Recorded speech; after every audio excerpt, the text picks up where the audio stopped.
ભગવાનનો 17મો અવતારી અશાંત ન હોય.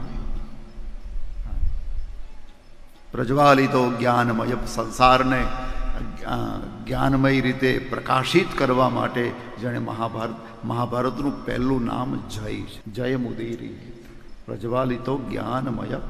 તો એ જ્ઞાનમય જે સંસારને બનાવવા માટે પણ છતાં એને સંતોષ નથી, કંઈક ઘટે છે. અને એટલા માટે એને ભાગવતજીની નારદજીના કહેવાથી રચના કરી છે.